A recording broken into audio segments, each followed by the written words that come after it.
이 새벽에 오신 여러분들을 주님의 이름으로 축복합니다.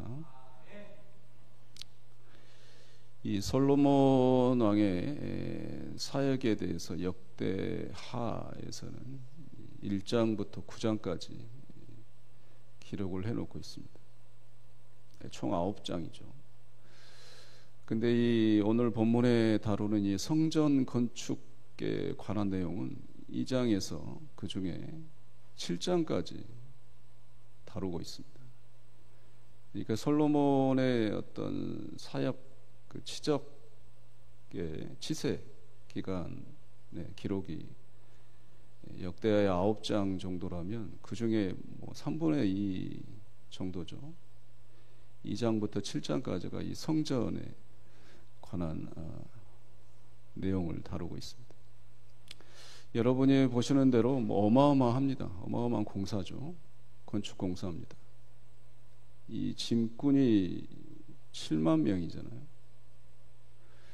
그리고 이제 뭐 돌이 필요해서 이제 산에서 돌을 뜨는 이 사람이 8만 명입니다. 그리고 이제 뭐 감독, 뭐 질서적인 게 필요하기 때문에 뭐 안전사고나 뭐 이런 게 있어서 이게 한 3,600명. 도합 15만 3,600명이 이제 동원이 되는 거죠. 뭐 오늘날로 뭐 그 숫자를 생각해도 뭐 기술적인 뭐 차이가 뭐 있어서 사람들이 더 필요했다 손치더라도 이 15만 3,600명이라고 하는 것은 어마어마한 이 굉장한 큰 대공사죠. 재미있는 것은요, 이 17절에 가보면 이 성전 건축에 동원된 모든 사람들이 다 이방인이에요. 글쎄요, 유대인들의 입장에서 생각했을 때는 성전 건축, 어마어마한 이 거룩한 장소, 뭐 구별된 장소, 하나님의 임재에 있어서 이 성전의 뭐 규격까지 따지고 뭐 이방인들은 들어올 수 없는 이방인들의 뜰을 따로 만들고 이렇게 철저한 유대인들이 이 하나님의 성전 건축을 하는 데 있어서 이 15만 3,600명의 모든 동원된 인원 또 인부들이라고 해야 되나요? 이런 사람들을 다 이방인으로 썼다라는 것은 굉장히 또 신선한 내용이라 할 수 있습니다. 이것에 대해서 뭐 많은 주석가 학자들이 뭐 해석을 내놓고 있습니다만 대표적으로 이 성경 주석가로 잘 알려진 매튜 헨리라는 사람은 이 성전 건축 결국 이 성전의 실제이신 예수 그리스도의 어떤 사역, 이 영향력, 구원 사역이 이방인들에게까지 결국 미치게 될 거다라는 것을 미리 예표 또 보여주는 그런 건축이다. 성전 건축이다라고 해석을 합니다. 뭐 개인적으로도 전적으로 동의합니다. 이방인들의 손에 의해서 성전이 건축되고 뿐만 아니라 유대인들 또 결국 모든 이들이 이 성전에 연대가 되고 또 영향이 있어서 함께 성전을 짓는 또 지어져 가는 모습을 우리가 또 미리 엿볼 수가 있습니다. 성전 건축을 함에 있어서 입장이 이제 두 가지가 나오는데요. 축을 또 주체자로서 이끌은 이 솔로몬 왕과 두로 왕 히람에 대한 내용을 볼 수 있는데 6절 보시면 솔로몬이 성전 건축을 함에 있어서 고백합니다. 하나님은 정말 이 성전 안에서 계실 분이 아니다. 천지가 하나님이 계신 곳이기 때문에 어찌 내가 성전을 지을 수 있겠습니까? 라고 성전을 지으면서 또 극명하게 하나님의 그 크심, 임재하심의 정도를 자기가 감내할 수 없다. 이 성전을 하나님의 그 임재하심과 역사하심에 부응해서 지으려면 뭐 크기를 말할 수 없다. 라고 이 성전의 이 본질에 대해서 얘기를 합니다. 성전을 지었으면서도 또 어떻게 보면 어마어마하게 크게 지었으면서도 하나님은 더 크신 분이다. 라는 것을 또 실제적으로 또 역설적으로 성전 건축의 의미를 얘기하고 있습니다. 12절 보시면 이 두로 왕 히람은 이방 사람이잖아요. 이방 사람이 이 솔로몬의 성전 건축 뭐 관심이 있겠습니까? 뭐 크게 짓든 작게 짓든 관심이 없어요. 근데 이 두로왕의 히람의 입술로도 하나님의 고백이 나옵니다.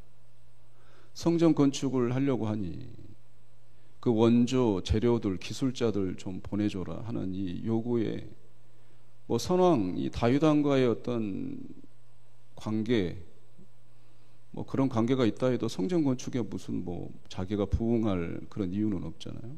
근데 이 두로왕 히람의 왕에 있어서도 이 하나님의 그 역사하심의 그 하나님 존재에 대해서 이 후람은 고백을 하고 있는 거죠. 이 레오나르도 보프라는 이 해방신학자가 쓴 책이 있습니다. 오래된 책인데요. 하나님은 선교사보다 먼저 오신다라는 책이 있습니다. 하나님은 이방 땅 이 두로왕 후람의 이 지역에도 이미 역사하신 거예요. 그냥 다윗 왕과의 어떤 친밀 정도에 의해서 대충 뭐 고백하는 게 아니고 온전히 고백하는 거죠. 그 땅에 하나님의 역사하심을 보고 아, 이스라엘 하나님도 정말 살아계시는구나. 그래서 이 솔로몬 왕이 요구를 했을 때 이런 고백을 할 수 있는 겁니다. 이유는 뭔 줄 아세요? 여러분들이 1장에서 읽었다시피 하나님이 솔로몬에게 지혜를 주시고 총명을 주시고 이 부국 강병에 대한 그 모든 것이 하나님의 은혜잖아요.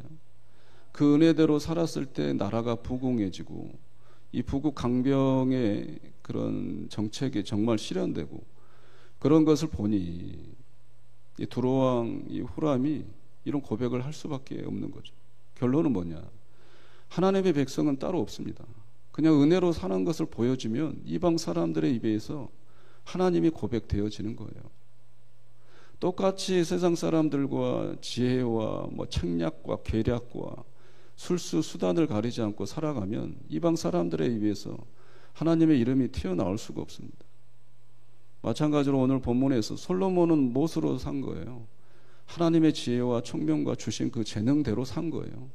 말하자면 은혜로 사니 나라가 부국 강병의 그 정책대로 강성해지고 그러다 보니 주위의 그 이방 나라의 그 왕도 하나님이 살아계시는구나. 그 은혜대로 사는 모습을 보니 그 하나님의 위대함을 고백할 수 있었던 것입니다. 우리도 마찬가지죠. 우리가 뭘 해서 노력에 의해서 하나님의 이름이 세상 사람들의 입에서 나오는 게 아닙니다. 우리가 은혜로 살면 말씀대로 살기만 하면 하나님의 은혜대로 구하고 그 은혜 때문에 살려고 발버둥 치기만 하면 우리의 그 모습을 통해서 우리 하나님은 그 세상 사람들로 하여금 하나님의 그 하나님 되심을 또 고백해 하실 줄로 믿습니다. 여러분 자신은 나아만 장군 알잖아요. 열왕기하 5장 1절에 처음 등장하는데 나아만 장군을 소개할 때도 뭡니까? 이 아람 땅 이방 땅입니다. 복음이 전해지지 않는 곳이에요. 근데 1절 하반절에 보면 여호와께서 그에게 전에 아람을 구원하게 하셨더라.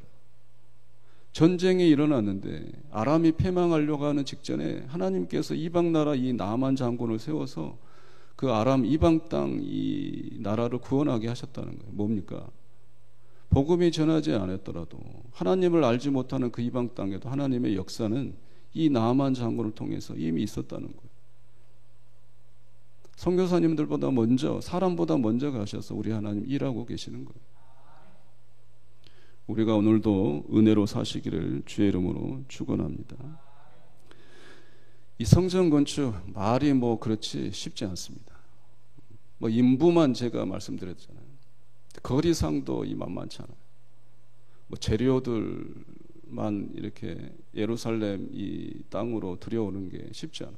16절 보시면 이 레바논에서 이 요바까지 들여오잖아요. 가장 큰 거리인 것 같아요. 항로, 해양로 요바까지 이용을 하고 요바에서 이제 육로로 예루살렘으로 이제 옮겨옵니다. 뭐 단순하게 생각하자면 이 나무들, 통나무도 거대한 통나무만 생각하더라도 해상로로 이걸 띄워 보내는 거예요. 요바까지. 해상로가 몇 킬로인지 아세요? 160km입니다. 지금으로 말하자면 한 서울에서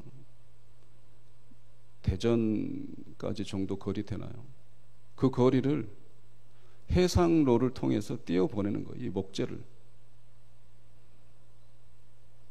상상만 해도 이게 어마어마한 수고입니다. 근데 또 요바에서 예루살렘까지 이제 그 통나무들을 다 건져서 뭐 요즘으로 말하자면 뭐 트럭에 실는 것도 아니고 그 당시에는 짐승이 끌었겠죠. 사람들이 끌었겠고. 요바에서 예루살렘까지가 56km예요. 이것을 실어 나르는 거죠. 160km 해상로, 육로에 56km. 성전 지으려고. 왜 이런 수고를 기어이 하겠습니까? 이유는 간단해요. 4절의 솔로몬의 고백이에요. 예배드리고 싶어서. 하나님이 너무 크시고 하나님의 은혜가 너무 크고, 근데 지금으로서는 좀 표현할 길이 없으니 이 성전을 지어도 하나님은 여기에 다 우리가 모실 수 없는 어마어마한 그 은혜이지만 이 성전이라도 최소한 우리가 좀 지어서 하나님 앞에 정말로 실제적인 또 정성을 다해서 예배드리고 싶어서 솔로몬은 이 성전을 지은 겁니다. 사랑하는 성도 여러분, 우리 교회가 이런 수고와 땀으로 지어진 진정한 예수 그리스도의 피로 사신 성전인 줄로 믿습니다. 우리 선조들이 또 우리가 예배드리고 싶어서 진정으로 정성으로 예배드리고 싶어서 이곳에 터를 닫고 세우고 하나님께 예배드리는 그런 성전인 줄로 믿습니다. 오늘도 살아가시면서 일하시면서 우리 교회를 생각할 때마다 또 감동이 되고 은혜가 되고, 또 우리 교회가 보이지 않는 곳에서는 저 방향이 우리 교회지, 또 우리 교회가 있지 라는 그 생각만으로도 기도가 되는 우리의 그런 삶이 되시기를 간절히 부탁드립니다. 다니엘이 그랬어요. 여러분이 잘 아시는 다니엘이 그랬잖아요. 바벨론 포로로 잡혀갔잖아요. 다니엘 6장 10절에 가보면 그 골방 윗방에 가가지고 하루에 3번씩 창문을 다 오픈하고 그 예루살렘을 향해서 기도하잖아요. 일단 이 당시에 이 다니엘이 포로로 잡혀갔을 때 예루살렘에는 교회가 없어요. 교회가 무너졌단 말이에요. 바벨론 침공에 의해서 다 교회 성전이 다 무너졌단 말이에요. 그런데도 다니엘은 그 방향, 성전 무너진 방향 향해서 기도했단 말이에요. 성전이 너무 그리우니까, 그 예배가 너무 그리우니까, 하나님이 너무 그리우니까, 사모하니까. 오늘도 이러한 성전 중심, 성전을 사모하고 결국엔 하나님을 사모하고 그런 방향조차도 또 애달프고 그런 방향을 향해서 또 은혜가 되고 바라만 보아도 그러한 우리 교회 또 여러분들의 오늘의 하루의 삶이 되시기를 주의 이름으로 축원합니다.